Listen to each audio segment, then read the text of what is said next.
This will be the best episode of NASCAR Race Hub ever. I'm Adam Alexander with Shannon Spake. Regan Smith is here, and so is America's crew chief, Larry McReynolds, who is already counting down until he can walk out of here and be rid of me for the day. This show can only go up from rehearsal. All right, there was a race this weekend. Let's talk about it. Biggest surprise for you, Regan, was what? Oh, the biggest. Larry, I know how angry you get when drivers complain about other drivers racing them hard. We saw it Saturday in the Xfinity Series race with Allgaier and John Hunter Nemechek. What about when it's a lapped car and it's a guy that's going for the win?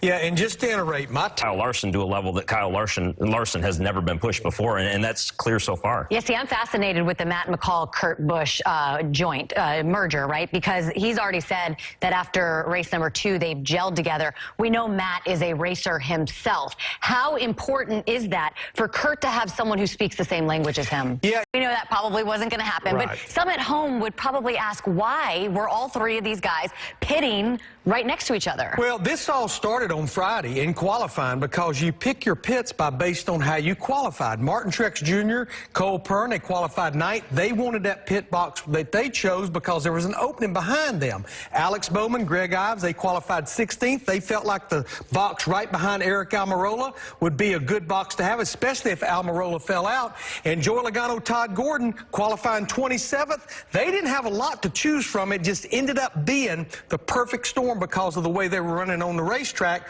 All three cars staying on the lead lap. Yeah, and if this was under green, we wouldn't be having these conversations because maybe they would have staggered those pit stops.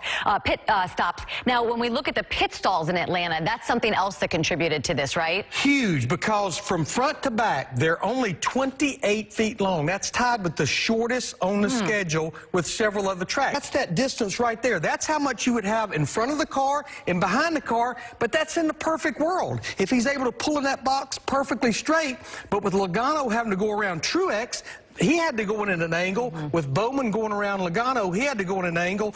I think the crew chiefs, the spotters, were talking to each other. There just was not a resolution, a small area that you had to work with. Now, it finally took care of itself when Alex Bowman finally went a lap down a little bit later in the race. Yeah, so it's play nice. I mean, there's nothing really you could do, right? If they're off just a little bit, it's going to throw everybody off. Well, I was scared for Alex Bowman. He tried to pull real deep in his box late in the race on one of those stops, and he must have been that close to being out of the box, which would have been a penalty. Yeah, you said Roger Penske said we need to rethink We have to rethink the way we select our pits, even when we qualify. That is a big part of the race. Adam, there are so many stories of athletes overcoming illness or injury and then going on to win the big game or having a dominating performance, despite the fact that they would probably rather be curled up on the couch with some soup or an ice pack. Well, you can add Brad Keselowski to that list because despite a stomach bug, Brad pushed forward all the way to victory lane. Here's Winners Weekend. Yeah, I want to look at big picture, right? I know this is a huge victory for Brad Keselowski, but I think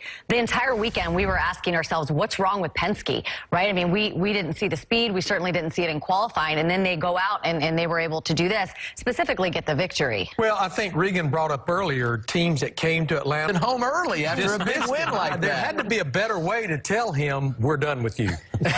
I loved them, Jimmy Johnson up in the booth talking about how he's won championships with almost half the field. I thought those two guys up there did such a good job. And of course, Adam, I mean, you were awesome. You're tagging along. No, wait a minute. Shannon throws it to us in the booth on Saturday, and she says, and the two future Hall of Famers with Adam Alexander. I'm like, well, wait a minute here. Am I not going into the Hall of Fame? They have 0 wins and 0 starts. Where's the bus? Because I'm going to go get behind the back tires and let Shannon You know what you have I'm still mad at Matt D. with Shannon, though? Number of cup wins. There you go. 0. Hey, your numbers were good in that 95 car down the I thought stretch. so, too. I'm not going to do anything to him about it, though. He's way bigger than me. Yeah, he is. Nice to see you guys. We'll see you guys back here tomorrow. Enjoy the hoops.